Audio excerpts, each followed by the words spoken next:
Ahora viene el video.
Muy buenas tardes a todos y todas. Les damos la más cordial bienvenida a la sesión de la Corporación de Universidades Privadas de Chile, CUP, en el marco de la octava versión del Congreso de las Américas sobre Educación Internacional CAEI Chile 2021.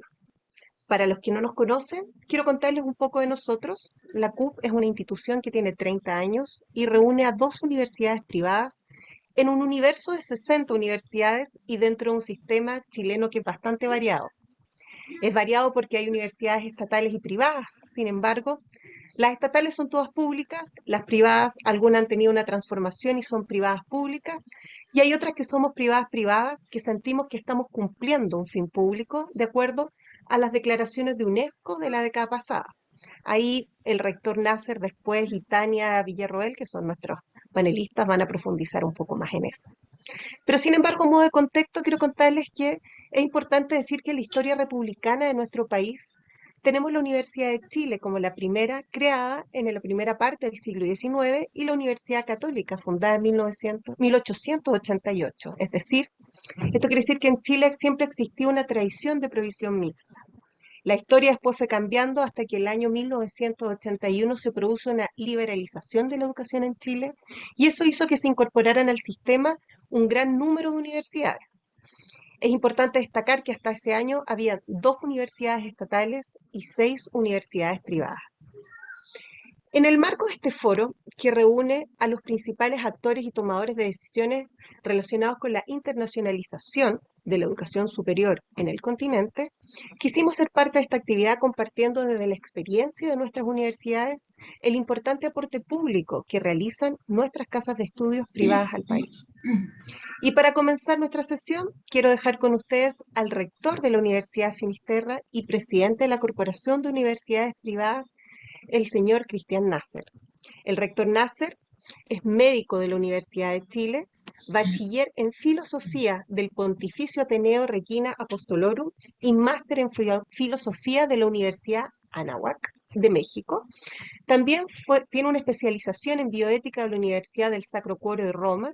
Fue secretario general de la Universidad Anáhuac, vicerrector académico de la misma casa de estudios y presidente del Consejo Superior y vicerrector académico de la Universidad Finisterra. En marzo del 2013 asumió como rector de esta universidad, cargo que ocupa hasta la actualidad. Además, desde este año es vicepresidente de la Red de Asociaciones Latinoamericanas y Caribeñas de Universidades Privadas RIALCUP y presidente, como les decía, de la Corporación de Universidades Privadas de Chile. Buenas tardes, rector Nasser. No le quito más tiempo al público y los dejo aquí para que puedan. Muchas gracias, Paulina, y saludo muy cordialmente a todos los presentes. Muy buenas tardes.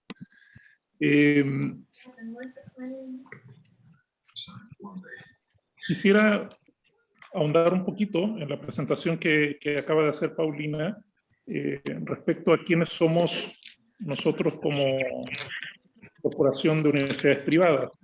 Como han escuchado, agrupa a una serie de instituciones de educación privada que desarrollan proyectos educacionales y nuestro fin último es aportar al desarrollo social y académico del país.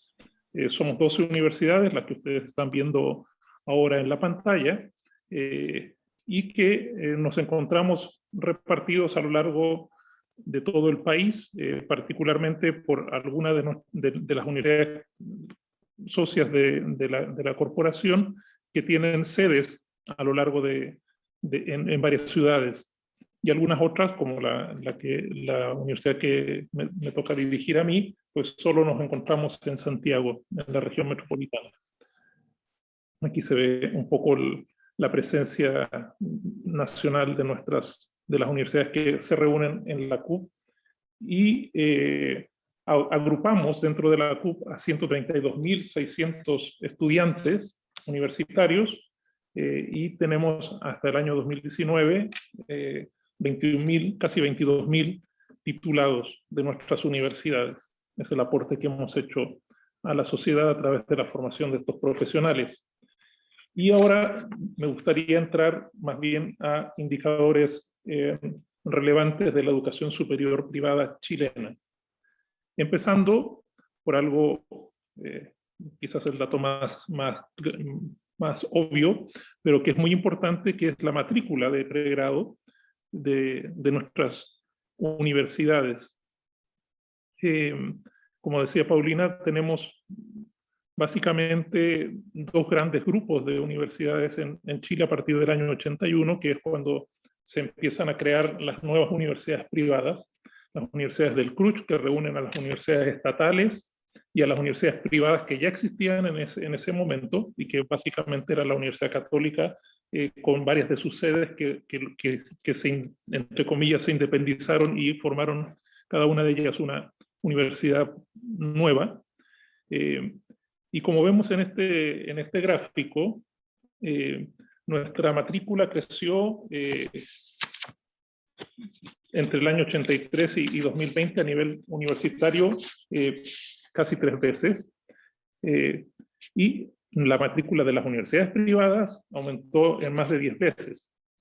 En 3 décadas, Chile ha evolucionado de un sistema de educación superior selectivo y elitista, como era en los años 80, a uno inclusivo y democrático. De poco más de 100.000 estudiantes en 1983, pasamos a cerca de 660.000 en 2020.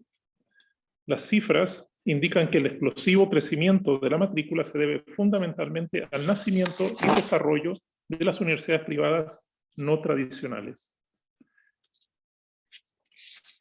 La composición actual de la educación superior en Chile, si sumamos a la matrícula universitaria, los institutos profesionales y los centros de formación técnica, el crecimiento de la educación superior es aún mayor, y el aporte del sector privado mucho más significativo. De esos 100.000 estudiantes que estaban en el año 83, pasamos a cerca de 1.150.000 que hoy participa del sistema. Chile actualmente tiene una cobertura bruta de 62,1%, que es muy similar a los de los países con un alto nivel de desarrollo educacional. El 32% de los alumnos matriculados en el año 2020, alrededor de 300.000 estudiantes, está conformado por estudiantes de universidades que no pertenecen al CRUCH.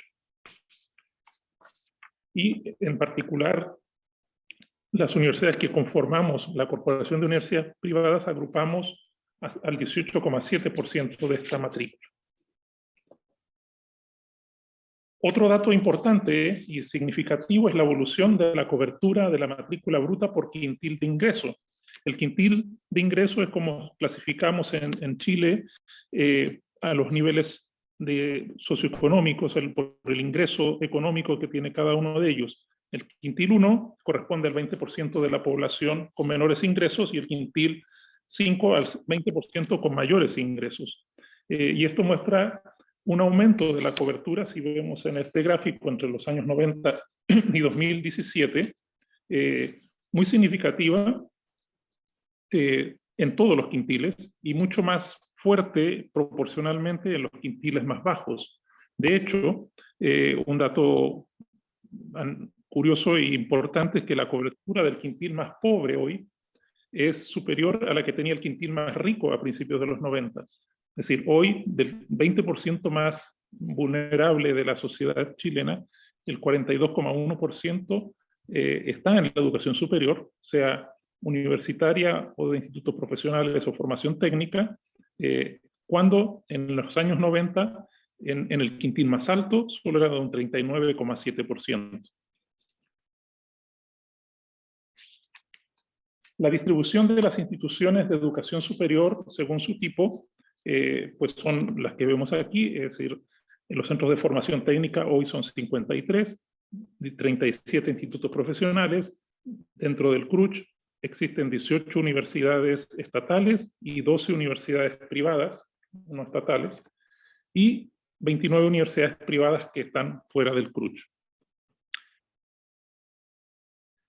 Los titulados, como ven, pues también evidentemente han ido evolucionando crecientemente, siendo quien más aporta al número de profesionales que año a año salen al ejercicio profesional, los institutos profesionales, pero después de los institutos profesionales, las universidades privadas.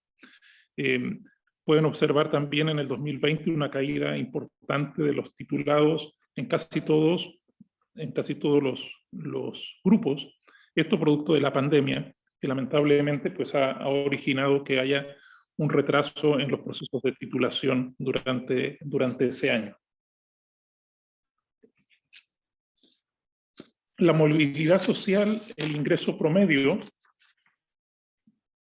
de nuestros egresados, la inclusión de los jóvenes de menores recursos a la educación superior trajo consigo una movilidad social que el país nunca antes había conocido. La inmensa mayoría de los estudiantes de los 3 primeros quintiles, como vimos en un gráfico pasado, corresponden a la primera generación de universitarios de sus respectivas familias. Y consecuentemente muchos de ellos se han convertido en los primeros profesionales de su entorno social. El ingreso promedio de quien se titula en una universidad privada es más del doble de aquellos que solo terminan sus estudios secundarios y más de 3 veces más que quienes poseen educación media incompleta. Otro aspecto importante es la participación de la mujer. La matrícula total femenina del sistema también ha ido aumentando, aunque ligeramente, guiada por los cambios relativamente similares en los distintos tipos de instituciones, pero destacan las universidades privadas, las que han tenido una tasa de feminidad sistemáticamente superior a las de las demás instituciones. Aunque pues, el sistema como un todo puede considerarse bastante igualitario.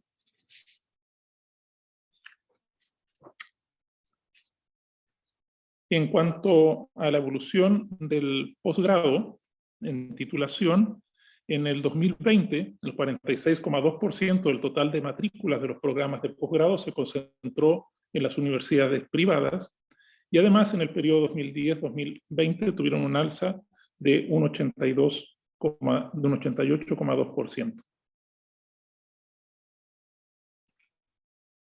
Nos pareció interesante también compartir con ustedes los aportes que han realizado nuestras universidades en este momento muy particular de la historia de la humanidad, en que nos encontramos en medio de una pandemia, ya que nuestras universidades, particularmente las universidades del CUP, han desempeñado su rol en 2 ámbitos, con protocolos y políticas para asegurar el bienestar de su comunidad universitaria en su integridad, estudiantes, académicos, administrativos, con el fin de que el servicio académico sea entregado de forma óptica, adecuando los procesos académicos internos de las instituciones de educación superior a las clases a distancia. Y por otra parte, en aportes públicos por medio de actividades que desde sus distintos ámbitos apoyen al país en materia sanitaria. En nuestras universidades se forman, en varias de ellas, estudiantes del área de la salud que han contribuido fuertemente a mantener pues, los procesos y la atención sanitaria en las instituciones de salud del país. Aquí se elencan una serie de acciones que hemos podido realizar, como la rápida adaptación de los sistemas de enseñanza remotos, generando nuevos procesos de enseñanza-aprendizaje, el desarrollo de nuevas modalidades de movilidad virtual, la internacionalización en casa a través de nuevas metodologías, la participación en proyectos de investigación sobre el COVID-19, proyectos de muestras de PCR en laboratorios de nuestras universidades, facilitación de equipo y material clínico para el diagnóstico y tratamiento de la enfermedad, además del desarrollo y donación de mascarillas quirúrgicas y protección de seguridad. Aporte también en la rehabilitación del sistema respiratorio por parte de estudiantes egresados de kinesiología, desarrollos de centros de trazabilidad, disposición de sedes como centros de inoculación y apoyo de alumnos en el área de salud en este proceso, y campañas de difusión informativas que incluyeron seminarios, charlas e informes sobre esta temática y desarrollo de publicaciones orientadas a informar didácticamente a la población. Sin duda que la situación de la pandemia, el momento de crisis, ha puesto muy en relieve la capacidad adaptativa que tienen nuestras universidades, y quizás es una de las características muy particulares de las universidades privadas, que por la forma de operar y por su gestión hacen que podamos reaccionar rápidamente a situaciones nuevas, y eso nos ha permitido adaptarnos muy bien, o bastante bien, dentro de lo que cabe, a esta situación que estamos viviendo como sociedad. La CUP, y termino con esto, concibe a la educación superior como un bien público, un derecho humano y universal, defiende la autonomía académica, la libertad de enseñanza, la calidad y la diversidad de los proyectos educativos, y busca también propiciar entre sus miembros y sus comunidades educativas el respeto por las diferencias, fomentando la formación de profesionales libres, competentes y socialmente responsables que aporten al desarrollo del país. Muchísimas gracias por su atención.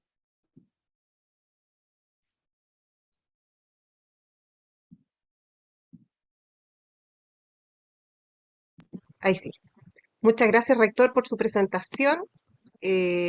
No le quito más tiempo porque quiero comentar que al final vamos a dejar un espacio para preguntas para que puedan resolver todas las dudas que les vayan apareciendo respecto a las presentaciones que vayamos viendo. Las pueden ir haciendo en el chat que tenemos al costado, y al final yo se las voy haciendo a nuestros presentadores. A continuación los quiero dejar con nuestra siguiente panelista. Ella es Tania Villarroel. Ella es abogada diplomada en políticas públicas en educación de la Universidad de Chile y máster en Derecho de la Universidad de Columbia, Estados Unidos. Trabajó en el Center for Public Research and Leadership de la Universidad de Columbia, Nueva York. En 2016 realizó una visita profesional en la Corte Interamericana de Derechos Humanos de Costa Rica. A partir de agosto del 2019 dirige desde Chile el proyecto de educación de la Fundación Entre Tribus en Jinja, Uganda. Además, es profesora asistente de Derecho Civil de la Universidad de Chile y parte de la Mesa de Financiamiento de la Educación, e integró la Mesa de Atracción a las carreras de Pedagogía, ambas instancias convocadas por el Ministerio de Educación chileno. Además, hasta hace algunas semanitas fue directora de Estudios de Acción Educar, lugar que tuvo que dejar, bueno, por un viaje, según nos comentó. Muchas gracias, Tania, por estar aquí. Te cedo la palabra. Muchas gracias, Paulina. Muchas gracias por la invitación. Voy a compartir mi pantalla para poder exponer. Bueno, agradezco la invitación, agradezco a la CUP por haberme invitado a poder exponer sobre este tema, y feliz de estar aquí y poder participar de este congreso. De lo que les voy a hablar el día de hoy tiene que ver con la clasificación de instituciones y el financiamiento de la educación superior en Chile. ¿Por qué clasificación y financiamiento? Bueno, porque están íntimamente relacionadas, ¿cierto? Va a depender de qué tipo de universidad o cómo el Estado clasifique a una universidad o una institución de educación superior para determinar qué monto de financiamiento o qué nivel de recursos le va a aportar. Y esto es sumamente interesante en Chile en particular porque el Estado financia no solamente instituciones estatales, sino que también instituciones privadas, algo que existe en otras partes del mundo, pero que no necesariamente es así en todas partes. Con esto en mente, lo que intentaré exponer es primero una breve reseña del sistema de financiamiento en Chile, luego cuáles son las clasificaciones que establece la ley en Chile, para pasar a ver cuáles son las diferencias en financiamiento que muestran estas clasificaciones, es decir, qué nivel de recursos reciben las distintas clases de universidades o instituciones de educación superior, para finalmente comentarles muy brevemente un estudio que realizamos con Francisco Alessandri de Acción Educar sobre este tema. El sistema de financiamiento en Chile repartió en el año 2019 cerca de 3.000 millones de dólares a la educación superior en general. Este monto se puede clasificar a su vez en tres distintas formas. En primer lugar tenemos el financiamiento por gratuidad, después tenemos el financiamiento a los estudiantes y luego el financiamiento a las instituciones. La gratuidad es una política pública que financia el arancel regulado de los alumnos que pertenezcan al 60% más vulnerable de Chile. Esta política es voluntaria, es decir, las instituciones que quieran adscribir a la política tienen que solicitarlo, tienen que cumplir con una serie de requisitos y no pueden cobrar un copago a aquellos alumnos que están adscritos a gratuidad. Actualmente, las universidades estatales todas son parte de esta política por el solo ministerio de la ley, y existen en total alrededor de 30 universidades adscritas a gratuidad, en total alrededor de 50 instituciones de educación superior adscritas a este tipo de financiamiento. Por su parte, el financiamiento directo a los estudiantes es aquel que permite al estudiante mismo solicitar una ayuda financiera para solventar su arancel o matrícula. Y esto podemos a su vez subdividirlo en créditos y en becas. Los créditos están el crédito con aval del Estado y el Fondo Solidario de Crédito Universitario, y son diferentes dependiendo justamente del tipo de universidad al cual asista el estudiante. El CABE es para la generalidad de las instituciones y el Fondo Solidario para aquellas universidades que son tradicionales, que es lo que vamos a ver a continuación cuando hablemos de las clasificaciones. Por su parte, el financiamiento institucional, que lo llamo así, tiene que ver con aquellos aportes que realiza el Estado directamente a las instituciones, que se pueden llamar aportes basales, que no están necesariamente relacionados con el número de alumnos que asiste a aquellas instituciones. Y acá el más relevante es el aporte fiscal directo, que fue establecido en 1981 con las modificaciones que ha tenido desde esa época, y que también se le entrega principalmente a las universidades tradicionales. También existen acá como fondos directamente entregados a las instituciones, fondos concursables, que generalmente tienen relación con la investigación, y una serie de otros fondos basales, por decirlo así. En cuanto a la envergadura de estos montos, podemos ver que la gratuidad es lo más importante en términos de financiamiento estatal, que en el año 2019 fue de 1.211 millones de dólares. Este monto ha ido aumentando ya que más instituciones han ido adscribiendo a la política de gratuidad. El financiamiento a los estudiantes, los créditos, las becas, representaron 920 millones de dólares, y el financiamiento a las instituciones, 790 millones de dólares. Entonces, con este breve panorama del financiamiento de la educación superior en Chile, quisiera pasar a explicarles cuáles son esas clases de universidades o clases de instituciones de educación superior. En primer lugar, la ley distingue entre universidades, institutos profesionales y centros de formación técnica, básicamente dependiendo del tipo de grado académico que pueden entregar, si son títulos técnicos o títulos profesionales, si requieren licenciatura, magíster, doctorado, etc. Luego la ley también distingue entre instituciones estatales y instituciones privadas. Acá obviamente hay distinta regulación para cada una de ellas, distintas formas de crearse, sin tener en cuenta que las universidades privadas no pueden tener fines de lucro, son fundaciones o corporaciones educacionales. Luego tenemos esta distinción, que es la cual me quiero detener, sobre la que versa el estudio del que les voy a comentar, que son aquellas instituciones tradicionales y no tradicionales. En 1981 se generó una reforma importante a la educación superior en Chile, y se introdujeron una serie de reformas, entre las cuales, y que tenían por objeto en el fondo, permitir mayor apertura y entrada de nuevas instituciones. Una de las reformas instauró una clasificación que divide entre tradicionales y no tradicionales. No es que la ley lo diga así, es como se ha ido diciendo en la práctica. Las universidades tradicionales son aquellas universidades estatales y aquellas creadas antes de 1981, mientras que las no tradicionales son aquellas privadas creadas después de 1981. Entonces, es un criterio histórico, principalmente el que distingue entre tradicionales y no tradicionales, es decir, año de creación, y también un criterio de administración. Las universidades estatales son siempre tradicionales independientes de su año de creación. Luego también existe una clasificación que se utiliza mucho, que es perteneciente al Consejo de Rectores, al CRUCH, o no perteneciente al CRUCH. Acá, esta clasificación solía coincidir con la clasificación de tradicionales y no tradicionales, pero actualmente existen 3 universidades no tradicionales que pertenecen al CRUCH. Entonces, estas clasificaciones que eran originalmente muy similares, ahora se separan. Y por eso puede ser que muchas veces escuchen hablar de las universidades del CRUCH, no del CRUCH, pero yo voy a hablar de las tradicionales y no tradicionales porque es la clasificación que tiene mayor influencia, mayor impacto en el financiamiento de las universidades. Y por último están las adscritas a gratuidad y las no adscritas a gratuidad, que es sumamente relevante, pero yo no me voy a centrar en ese punto en este momento, y varias otras que tampoco son relevantes para esta exposición. Entonces, ahora sí quisiera mostrarles cuáles son las diferencias en el financiamiento que estas clasificaciones implican. Y acá tenemos una tabla que muestra la ejecución presupuestaria del año 2019. Es decir, del total del gasto público del año 2019, este se distribuyó de la siguiente forma. Podemos ver que acá están todas las clasificaciones de las que estábamos hablando. Entonces acá están las universidades estatales, y lo que me parece interesante es ver acá el gasto por alumno. Entonces el Estado gastó por alumno de universidad estatal $4.600 en el año 2019.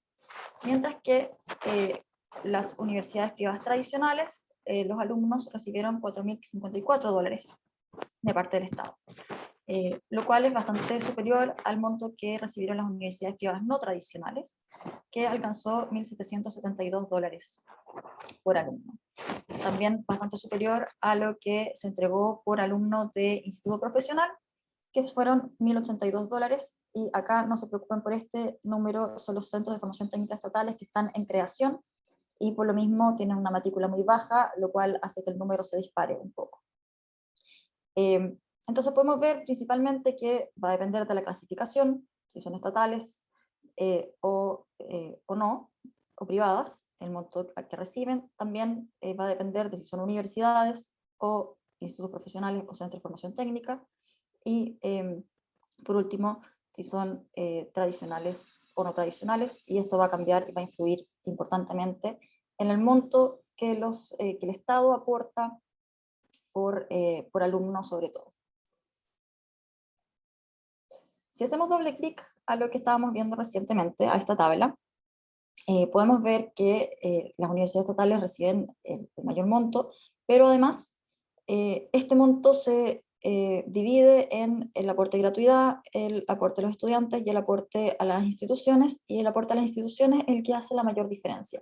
Es decir, podemos identificar que la diferencia entre el financiamiento de los distintos tipos de instituciones favorece a las universidades estatales en base al aporte fiscal directo o a los aportes institucionales, los aportes basales. Mientras que las universidades privadas no tradicionales, la mayor parte de sus recursos públicos proviene del aporte a los estudiantes, es decir, los créditos y las becas. Los institutos profesionales prácticamente no tienen aporte fiscal directo, no tienen aportes basales, y los centros de formación técnica estatales son prácticamente solo aporte directo. De esto podemos concluir que las universidades privadas no tradicionales, estas que fueron creadas después de 1981, reciben un 162% menos de financiamiento por alumno que las universidades estatales, y un 129% menos que las universidades privadas tradicionales. Acá, entre universidades privadas tradicionales y no tradicionales, la diferencia principal es un criterio histórico, ¿cierto? Año de creación, antes de 1981 y después de 1981. Además, podemos observar que el 89% del financiamiento institucional lo reciben las universidades tradicionales, incluyendo acá tanto estatales como privadas tradicionales. Con esto en mente, lo que quisimos hacer en el estudio fue revisar si es que las clasificaciones que daban pie a estas diferencias en el financiamiento tenían un trasfondo útil de política pública, en el sentido de que si es que estas clasificaciones creaban grupos homogéneos de instituciones. En el fondo, la idea que está detrás es que las clasificaciones no son malas en sí mismas, es útil poder clasificar para poder focalizar política pública, pero la utilidad proviene también, y principalmente ocurre cuando el grupo de universidades o el grupo de instituciones que se crea con la clasificación es homogénea o tiene cierto parecido entre sí. Ya que si no, voy a focalizar recursos, focalizar política pública en un grupo que es heterogéneo y que eso puede crear ineficiencia en la política pública. Entonces el estudio que hicimos, se los voy a comentar rápidamente, desarrollamos una nueva clasificación, una metodología de clústeres, buscamos indicadores, etc. Y luego analizamos la homogeneidad de la clasificación vigente. Analizamos en particular la clasificación entre universidades estatales, universidades privadas tradicionales y universidades privadas no tradicionales. Y luego comparamos la homogeneidad de ambas clasificaciones, las que sacamos nosotros con nuestra metodología de clústeres y la actualmente vigente de estatales, tradicionales y no tradicionales. La conclusión más relevante para esto en particular, para esta exposición, es que 17 universidades están mal clasificadas. ¿En qué sentido?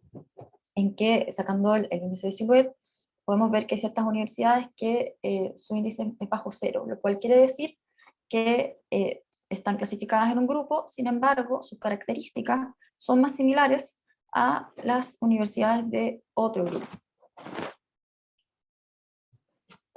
Para terminar, y ir juntando todas estas cosas que hemos estado conversando, lo más relevante es que las clasificaciones de instituciones de educación superior existen y pueden ser útiles porque permiten focalizar la política pública. Sin embargo, para ser realmente útiles requieren crear grupos homogéneos, de manera de efectivamente poder focalizar política pública en un grupo que tenga características similares. En Chile, la distribución de recursos, como vemos, se realiza en base a clasificaciones que son poco homogéneas. Como vimos, 17 universidades se encuentran mal clasificadas de acuerdo a los indicadores que nosotros establecimos como relevantes para poder hacer la comparación. Consecuencia de esta clasificación es que las universidades privadas no tradicionales reciben menos recursos públicos que las universidades tradicionales, y que no necesariamente estos grupos son tan similares y distintos uno del otro. En el fondo hay universidades que están en un grupo que podrían perfectamente pertenecer al otro grupo, sin embargo reciben recursos diferentes. Esto se basa, o la causa más probable de esto, es que el criterio con el cual se realiza esta clasificación es un criterio histórico. Ahora, no es que el criterio histórico sea algo malo en sí mismo, el criterio histórico es algo ampliamente utilizado, sobre todo para la distribución de recursos, y tiene un objetivo importante, que es mantener la estabilidad del financiamiento, para no quitar el financiamiento de un año para otro a una institución. Sin embargo, también tiene ciertos riesgos, ya que puede generar inamovilidad, algo que categorías que son constantes en el tiempo y que no cambian, y también pueden generar heterogeneidad de los grupos. Estos son algunos de los problemas que podemos ver de acuerdo al estudio señalado que está ocurriendo en Chile. Muchas gracias. Muchas gracias, Tania, a ti por esta presentación. Antes de pasar a las preguntas, solamente recordarles que al costado en el chat pueden ir haciendo todos los comentarios, preguntas, y yo se las voy a ir leyendo aquí a los panelistas. Y para comenzar, primero para el rector Nasser, primero decirles que le están mandando saludos desde el club de Argentina, Andrea Hassen. Así que parto primero con los saludos y después con la pregunta de Xiomara Sarur, que dice: el ingreso promedio mostrado, que se mostró, ¿es de universidades de la CUP? O sea, ¿el ingreso promedio que se mostró es de las universidades de CUP o del sistema? Esa es la pregunta. Sí, gracias, Paulina. Y lo que vimos ahí es el ingreso promedio del sistema, es decir, cuál es la diferencia entre un alumno o un joven que no tuvo estudios universitarios o educación superior de ningún tipo, o que tuvo una educación superior incompleta, o que se tituló de una universidad o de un centro de formación técnica o de un IPE. Y en ese sentido, quienes estudian, o sea, quienes no estudian, no llegan a estudiar en la educación superior, pues tienen un salario promedio bastante menor, 3 veces menor al que tiene alguien que sí termina, y mucho menos de aquel que termina la educación superior a nivel de la universidad. Y en el intermedio, pues están los centros de formación técnica o los IP. Eso es bastante homogéneo lo que se ve a nivel nacional. En ese contexto, rector, también preguntan ¿a qué se refiere a que son más inclusivas las universidades privadas? Bueno, por una parte, diría yo que hay al menos 2 factores. Uno es no hablamos de aquello, pero por la forma de acceso a la educación superior, si me voy solo a las universidades, el nivel de acceso a la educación superior en Chile se hace a través de una prueba nacional que está estandarizada y que es vía de acceso a todas las universidades. Por las universidades tradicionales, precisamente por la historia y por esto que estaba explicando hace un momento Tania de la clasificación histórica, y por su historia precisamente, pues tienen una trayectoria más larga de vida y tienen un conocimiento, un reconocimiento y conocimiento por parte de la población mayor, quizás, que las privadas, o lo tenían. Poco a poco las universidades privadas las privadas no tradicionales, han ido alcanzando esos mismos niveles de prestigio, pero hace que los alumnos con mejores puntajes muchas veces vayan a esas universidades, y los alumnos con menores puntajes queden en las universidades privadas. Estos alumnos de menores puntajes provienen de colegios más vulnerables, porque por un problema que tenemos en Chile de la educación secundaria, que es otro tema que se suma a esto, que se ha ido rezagando. Chile tenía una fama de tener muy buena educación hasta hace algunas décadas atrás a nivel de todos sus niveles, pero poco a poco se ha ido quedando atrás a nivel de educación escolar. Hace que la heterogeneidad de las universidades privadas sea mucho mayor, y una buena parte de los alumnos, de lo que vimos nosotros de ese crecimiento de los alumnos del primer quintil, por ejemplo, o del segundo quintil, se da gracias a las universidades privadas. En ese sentido, podemos decir que es inclusiva. Y ahora, si tomamos la educación superior como un todo, efectivamente, los CFT y los IPES son todos privados, salvo ahora que se están creando estos primeros CFTs estatales, pero todos los demás son privados, y por lo tanto el aporte que hacen, y que ha sido muy importante en estos años, también es fundamentalmente a ese sector de la población chilena. Muchas gracias. Aquí me da la sensación que no se entendió bien. Te voy a dar la palabra a Tania, porque preguntan cuál es la diferencia entre estatales tradicionales y no tradicionales. Yo creo que no se entendió bien ahí. Perfecto, ningún problema. La distinción que estaba haciendo yo es una distinción que en realidad no está en la letra de la ley. La ley no dice que existen universidades tradicionales y universidades no tradicionales.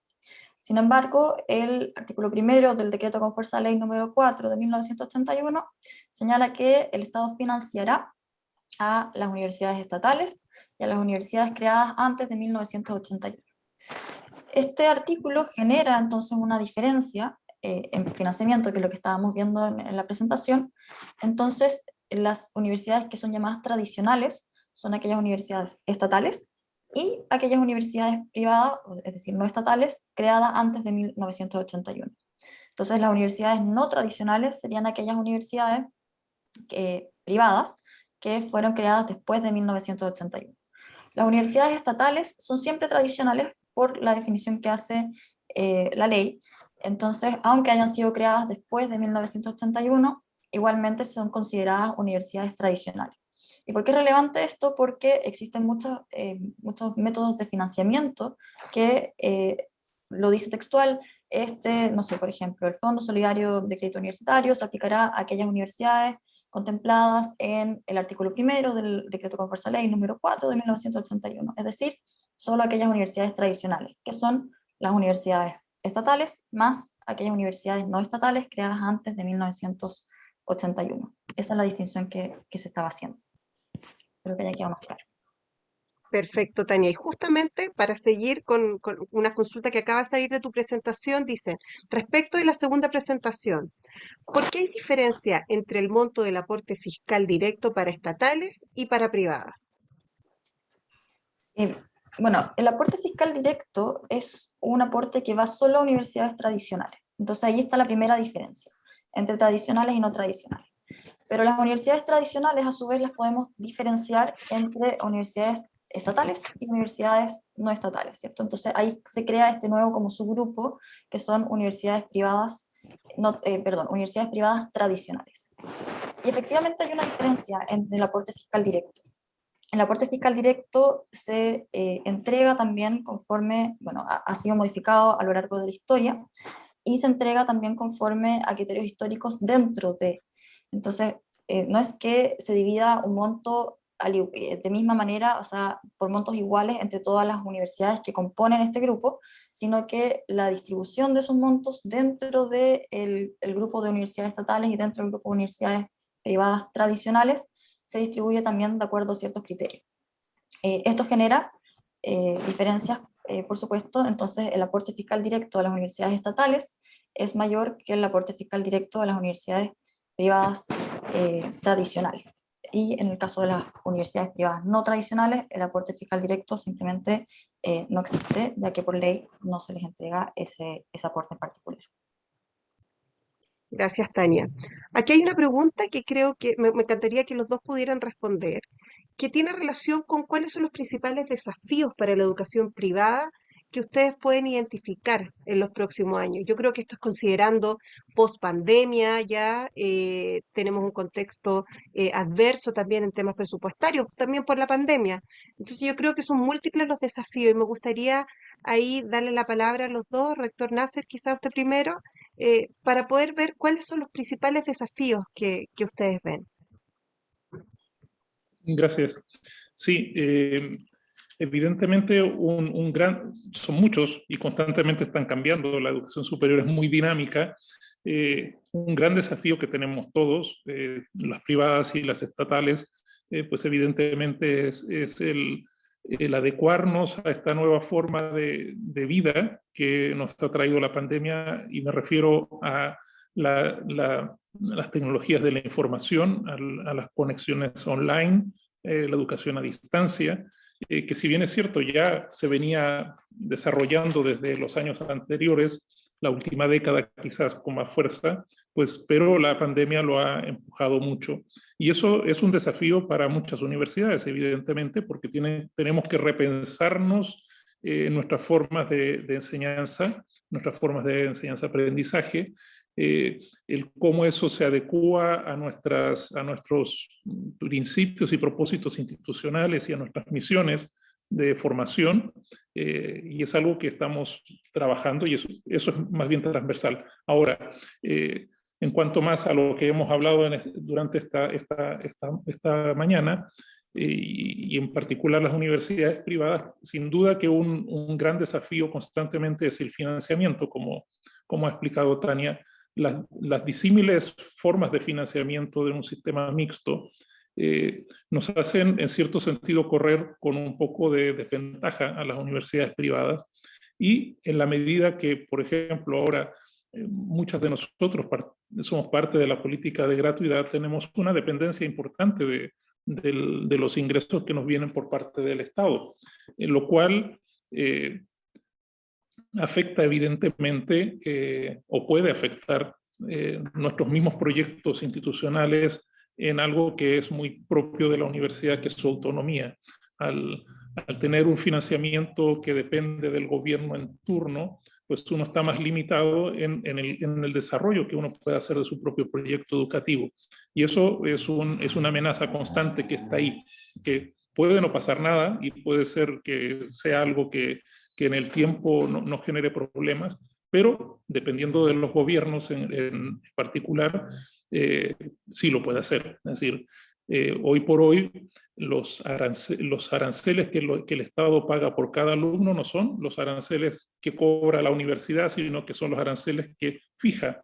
Entonces, si en la situación económica en la que se encuentra el país actualmente y en el futuro lo que se prevé que pudiese suceder, evidentemente un área en la que un gobierno pudiese restringir el gasto, pues es en la gratuidad, por ejemplo, y disminuir los aranceles promedios que paga por alumno, con lo cual pues, se disminuyen los ingresos de las universidades. Por otra parte, las exigencias cada vez mayores, y que está muy bien, en cuanto a la excelencia académica que debemos buscar en cada una de nuestras universidades que nos vienen impuestas desde fuera a través de los procesos de acreditación, que nos llevan cada vez más a una mayor complejidad de nuestras universidades, hace que tengamos que invertir más en áreas de investigación, de vinculación con el medio,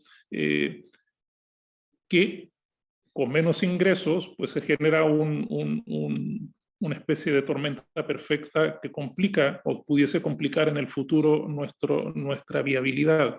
Y esos son los grandes temores que tenemos y por los cuales estamos trabajando sin duda. Porque, como explicaba Tania, nosotros no contamos con estos financiamientos directos del Estado, sino que son los recursos que nos vienen o por nuestros alumnos que pagan o por los alumnos que están con alguna beca o gratuidad y que son ingresos que vienen por parte del Estado. Entonces, quizás yo creo que la mayor preocupación de las universidades privadas hoy es cómo enfrentar este cada vez más complejo escenario de educación superior con recursos que se van limitando por distintas razones y que hace que los márgenes de movimiento sean menores. Efectivamente. Tania, te cedo la palabra. Gracias, Paulina. Bueno, una pregunta sumamente interesante y yo creo que podemos conversar mucho tiempo sobre eso. Desde mi punto de vista, creo que uno de los desafíos más importantes está en la implementación de la Ley de Educación Superior, la Ley 21.091, que se dictó en el año 2018, pero que tiene muchas políticas que se están implementando y que se requieren muchos reglamentos que se están dictando, y la adaptación de las universidades privadas a estas regulaciones nuevas que todavía que generan cierta incertidumbre, ¿cierto? De cómo van a ser, hay ciertas normas que no están tan claras cómo se van a interpretar. Eso genera bastante incertidumbre y bastantes oportunidades también para ver cómo se va a ir generando. En particular, creo que es relevante el tema de los aranceles regulados y la regulación de vacantes que surgieron recientemente. La regulación sobre estos temas son justamente parte de la regulación a la gratuidad. Aquellas instituciones que adscriben a gratuidad tienen que también respetar el arancel regulado. Entonces, el Estado establece cuál es el arancel que puede cobrar la universidad y además establece un límite de crecimiento. No puede crecer más de X vacantes al año. Esto también, volviendo al tema anterior sobre la clasificación, e incluso en la regulación de aranceles y en la regulación de vacantes, también por ley se incorporan criterios de clasificación de las universidades dependiendo de si son complejas o no son complejas, dependiendo de los años de acreditación y todo este tipo de cosas que van un poco complicando cómo funciona el sistema y que generan desafíos importantes. En particular en temas de acreditación, que me parece que es un tema sumamente relevante y que es un desafío importante para las universidades privadas. Se dictaron hace poco los criterios y estándares de acreditación nuevos, que también van a ser implementados prontamente, y creo que también ahí hay un desafío importante, sobre todo considerando que existe, como decía el rector, este empuje hacia la complejización de las universidades, ¿cierto? De buscar investigación. Y eso, por un lado, es lo que el Estado está buscando, y por lo tanto hacia allá tiene que ir el sistema, pero también genera un estrés importante en las universidades que no necesariamente quieren convertirse en universidades complejas o que tampoco tienen los recursos para hacerlo, y ahí hay todo un desafío importante de cómo adaptarse a lo a lo que las normas están empujando a hacer, a veces con recursos y a veces sin recursos suficientes para hacerlo. Otro tema relevante creo también es el tema de acceso, porque todo el sistema de acceso a la educación superior también está siendo reformado con, con el nuevo sistema de acceso, ¿cierto? Que está modificándose la prueba de admisión y que tiene todos unos criterios nuevos para poder admitir a los estudiantes de la educación superior. En acceso creo que hay mucho por hacer todavía también. Tiene que ver justamente con lo que mencionaba el rector sobre la inclusión en las universidades privadas, que reciben generalmente alumnos, dependiendo de la universidad, alumnos más vulnerables. Y eso genera una necesidad de poder adaptar o de poder acompañar a estos estudiantes para que no solamente ingresen a la educación superior, sino que puedan terminar su proyecto educativo y puedan terminar su trayectoria. Eso también creo que ahí hay un desafío importante. Además, creo que también hay todo un tema con la pandemia, justamente, que tiene que ver con una baja de la matrícula general. Del 2019 al 2020 bajó la matrícula, entre que por la pandemia, entre que por el estallido social, y en verdad más que nada por el boicot a la prueba. Entonces se genera también un desafío importante de recuperar esa matrícula y de adaptarse a las nuevas modalidades. ¿Cómo van a enfrentar la modalidad online, que es algo que se incorporó, se va a mantener, no se va a mantener? Me parece que es un desafío relevante también porque mantener la calidad en la educación online es un desafío que es en realidad para todas las universidades, pero también apunta a llegar a un sector de la población que antes no podía acceder necesariamente. Son personas que viven en otros sectores geográficos, personas que trabajan, personas que tienen problemas de horario y que la modalidad online les facilita el acceso a la educación superior. Creo que también ahí hay un espacio, una oportunidad importante donde se puede mantener esto, lo aprendido durante la pandemia, y poder generar una oportunidad para aquellas personas que necesitan que sea online. De hecho, un dato interesante es que en la matrícula de posgrado lo que más aumentó fueron los diplomados online en el año 2021. Ese fue el aumento más relevante en términos de matrícula, es decir, sí hay una necesidad por este tipo de programas. Y por último, creo que láminas muy interesantes que mostró el rector tiene que ver con la incorporación de las mujeres en la educación superior. Y acá creo que un desafío importante tiene que ver con la inclusión de las mujeres a las carreras de tecnología, porque Chile en particular está bastante atrás en esto. Es un problema a nivel mundial, en que las mujeres no están estudiando carreras de ingeniería, de tecnología, de información, etcétera. Pero Chile en particular tiene datos aún peores que el resto de los países en Latinoamérica y de la OCDE. Así que ahí también creo que hay un lugar importante y que las universidades privadas pueden ser un aporte relevante considerando justamente al estudiantado que asisten. Eso, para no seguir.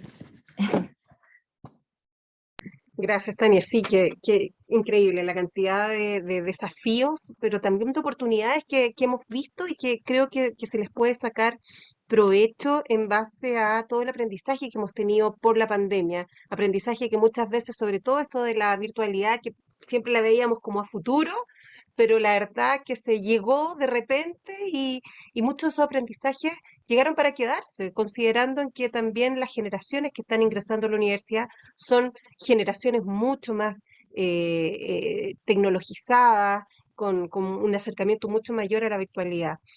Yo creo que ya estamos un poquito en el tiempo, pero hay una pregunta aquí que hizo Lisette Rodríguez que me gustaría que alguno de los dos contestara, que es, ¿qué fórmulas y mecanismos favorecen a los egresados para estudiar en universidades privadas? Rector Nasser, a lo mejor usted quisiera contestarla. Gracias. Entiendo que es a los egresados. De colegio, me Estaríamos hablando imagino. de colegio o será al posgrado. Bueno, supongamos También. que es a los egresados de los colegios. Quizás el mismo dinamismo que tiene nuestro sistema de educación superior, que como mencionaba Tania recién al explicar los desafíos, como se habrán dado cuenta, está cambiando todo y se está revisando todo, y a eso hay que sumarle, además, y añado otro desafío extra, lo que está sucediendo a nivel político con la nueva constitución que se está redactando, que evidentemente pues, puede hacer que cambie todo más aún. Entonces, ante esas circunstancias, creo que las universidades privadas, por algo que dije, que comenté en mi presentación, pueden ser un muy buen aporte y una muy buena oportunidad para los alumnos, para los jóvenes que salen de la educación secundaria, es la capacidad precisamente de adaptabilidad que tienen las instituciones privadas. Por el peso que llevan encima, o el menor peso histórico que llevan encima, tenemos una mayor maniobrabilidad, decir, y por lo tanto, y hemos dado cuenta de ello ahora en la pandemia, y por lo mismo podemos ofrecer una cierta mayor seguridad eh, a los jóvenes que van a recién empezar sus estudios universitarios. Creo que por ahí puede estar el aporte y la ventaja competitiva, por decirlo de alguna manera. Gracias. Tania, ¿quieres agregar algo antes de terminar? Sí, muy cortito. Creo que comparado con el ámbito internacional, sí cabe resaltar que en Chile los mecanismos de financiamiento permiten también a las universidades privadas acceder a ellos. Por ejemplo, la gratuidad.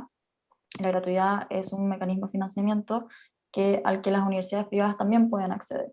En otras partes del mundo solamente se entrega este tipo de financiamiento a universidades estatales, por ejemplo. Lo mismo los créditos, el crédito con aval del Estado, lo mismo las becas, que a pesar de estas diferencias, y creo que ahí también está el desafío, a pesar de las diferencias en los montos, sí hay acceso a financiamiento estatal de parte de las universidades privadas. Entonces, no es tanto un problema de acceso, sino un problema de distribución de los montos para poder efectivamente fomentar el acceso de los alumnos a universidades privadas. Además de eso, nada, creo que en realidad al revés, es solo eso.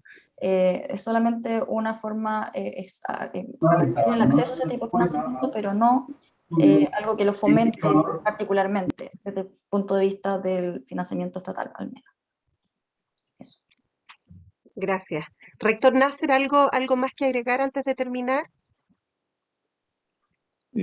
Simplemente agradecer a CAI por la invitación y por permitirnos compartir con todos ustedes la situación de nuestro país, la situación de la educación privada en Chile y el aporte que nuestras universidades desde hace ya pues, varias décadas están tratando de dar a la sociedad chilena y que como han podido ver por los números, sí es concreta y real. Así que muchísimas gracias. Entonces quiero darle las gracias a todos los que participaron, las preguntas, veo que aquí están agradeciendo también por las respuestas a nuestros panelistas. Y bueno, nada más agradecer también al Congreso de las Américas sobre Educación Internacional, CAI 2021, por este espacio. Agradecer la participación también de todos y todas y a los que estén interesados en conocernos más, los dejamos invitados también que ingresen a nuestra página www.cupchile.cl, ahí donde además vamos a subir prontamente el video de esta actividad para que puedan volverlo a ver y compartir y resolver dudas respecto a las presentaciones que hicimos. Así que muchas gracias por acompañarnos y que tengan todos y todos una muy buena tarde en Chile. Buenos días a los que están también en el extranjero. Hasta luego.